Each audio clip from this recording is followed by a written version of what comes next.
नमस्कार, आप देख रहे हैं आज का उत्तराखंड और मैं हूं आपके साथ सरिता तिवारी। आज चमोली जिले के गैरसेण विकासखंड में मानसून सत्र का पहला दिन था। पहले दिन सत्र में क्या कुछ हुआ, विधानसभा के अंदर क्या हुआ और विधानसभा के बाहर क्या बवाल हुआ, इस पर हम बात करेंगे। तो चलिए करते हैं वीडियो की शुरुआत।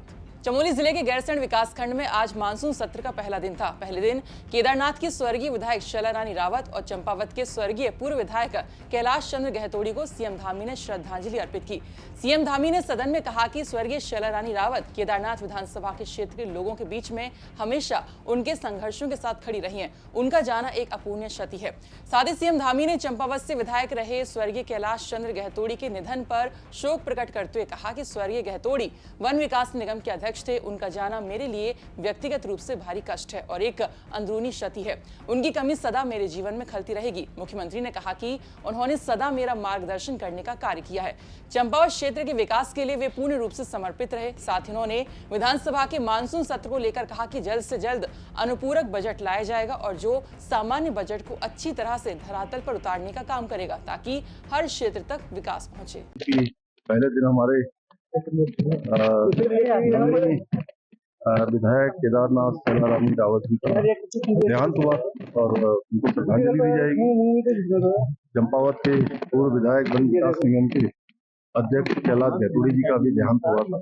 उन दोनों को ही श्रद्धांजलि देने के बाद आज सदन शाम तक के लिए फिर कुछ जरूरी काम होने के बाद कल से फिर शुरू होगा। उसमें अनुपूरक बजट आएगा और ये अनुपूरक बजट हमारा जो सामान्य बजट आया था उस बजट को ठीक प्रकार से धरातल पर उतारने के लिए कहीं कोई कमी न रहे, हर क्षेत्र में विकास के लिए और जो आवश्यकताएं हैं धन की वो धन वहां तक पहुंचे।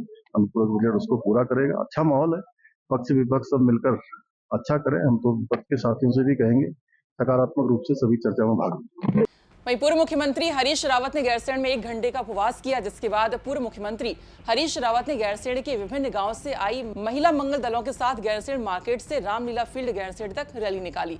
हरीश रावत का कहना है कि सरकार से गैरसेण को स्थायी राजधानी बनाने की कोई मंशा नहीं है और उन्होंने सरकार पर स्वास्थ्य सुविधा, सड़क के अभाव को लेकर जमकर निशाना भी साधा और कहा कि अगर 2027 में उनकी सरकार आती है तो वह गैरसेण को स्थायी राजधानी बनाएंगे।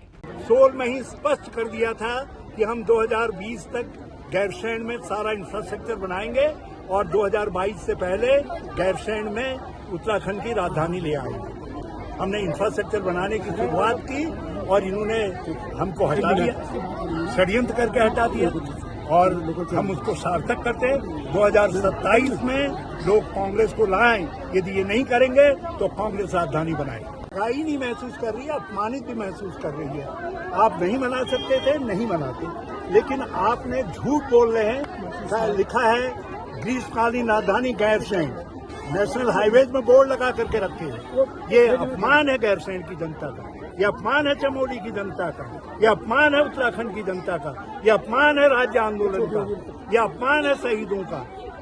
इसलिए आज जो है हमको उपवास और मोमबत्ती लेकर के राजधानी ढूंढनी पड़ी सड़कों के अंदर। गैरसेण की सड़कों में राजधानी तो नहीं मिली, हाँ गड्ढे खूब मिल गए, हमको खूब गड्ढे मिल गए और अस्पताल में डॉक्टर नहीं, नलों में पानी नहीं और सड़कों में मलबा। ये गैरसेण की पहचान इन्होंने बना दी। हमारी नियमावली है, कार्य संचालन इसमें स्पष्ट है कि सदन जो छोटे विधानसभा है 60 दिन का सप्ताह करना चाहिए। लेकिन सरकार ने पिछले सत्रों में पिछले 2 साल से 3 साल से लगातार देख रहे हैं कि सत्रावधि कम होती जा रही है और यह भी मात्र 3 दिन का सत्र है जिसमें 1 दिन शोक संवेदना और 2 दिन विधेयक लाना, पारित करना, ये उनका और बजट पेश करना उनकी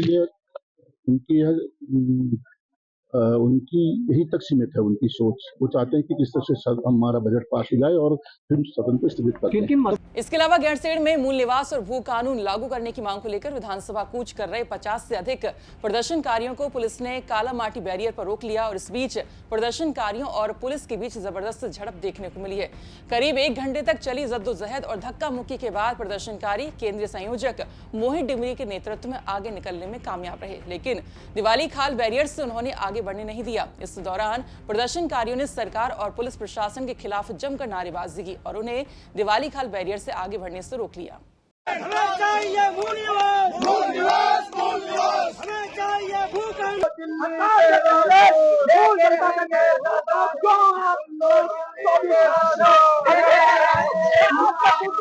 मूल निवास और भू कानून स्वाभिमान मंच के केंद्रीय संयोजक मोहित डिमरी ने कहा कि मूल निवास उत्तराखंड का अस्तित्व बचाने की लड़ाई है, जिसके लिए वो शांतिपूर्ण तरीके से सरकार के समक्ष अपनी बात रखना चाहते थे। लेकिन सरकार ने पुलिस को आगे कर लोकतंत्र की आवाज को दबाने का काम किया है, जबकि सदन में इसको लेकर कोई चर्चा नहीं की जा रही है।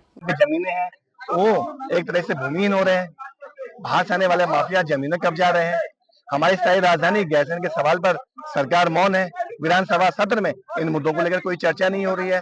आज सत्र यहाँ पे चल रहा है, हम ज्ञापन लेकर पहुंचे हैं। हम सरकार से ये चाहते हैं कि इन तमाम जो मूल निवास के प्रस्ताव हैं, भू कानून के हैं, चाहे स्थायी राजधानी गैरसैंण के प्रस्ताव है, इनको सदन में पारित किया जाए।